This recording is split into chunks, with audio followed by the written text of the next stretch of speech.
ఇయాల రేపు ఎవరిని నమ్మాలనో ఎవరిని నమ్మద్దో తెలియకుండా ఉన్నది. మంచోళ్ళే మనోళ్ళే అనుకుంటే నిండా ముంచిపోతున్నారు. సందు దొరికితే చాలు ఉన్నదంతా ఊడ్చుకొని అవతల పడతారు. రోజు గిసోంటి కేసులు పేపర్లల్లా టీవీలల్లా చూసుకుంటా కూడా మోసపోయేటోళ్ళను ఏమనలే మీరే చెప్పుండ్రి. గిడ చూడుండ్రి ఏమైందో. అబ్బా, కాశీకాయల దండ ఎంత బాగున్నదో, తల మెరిసిపోతున్నది కదా. అందాజా 10 తులాల అనుకుండొచ్చు అనుకుంటున్నారా? ఎన్ని తులాలు ఉంటుందో ఏందో తర్వాత సంగతి. కానీ అసలు ముచ్చట ఎరకైతే షాక్ అవుతారు. ఇది గోల్డ్ గానే కాదు, డూప్లికేట్ బంగారంతో తయారు చేసిన దండ.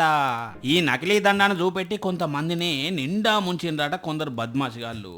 అనంతపురం జిల్లా హిందూపురంలో ఉండే 3 మనుషులు సూర్యాపేట జిల్లా మేళ్ల చెరువులు ఉండే ఒక ఆయనకు ఫోన్ చేసి, మాకు సుట్టపైనకు వాళ్ళ పొలంలో లంకె బిందెలు దొరికినాయి, వాటి నిండా బంగారం ఉన్నది, అవి ఏం చేయాలనో సమదైతలేదు, మీరు కొంటనంటే అగ్వ రేటుకి ఇప్పిస్తామని వీడియో కాల్లో చేసి బంగారం చూపెట్టిందట.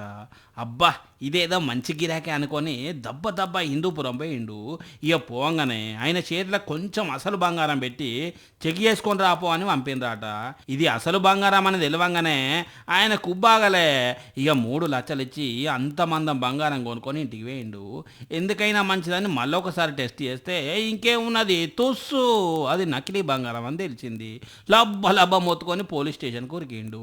వాళ్ళు కేసు రాసుకొని దర్యాప్తు చేస్తున్నారట. అందుకే ఆశకు అద్దు ఉండాలి అన్నారు వెనకటి పెద్ద మనుషులు.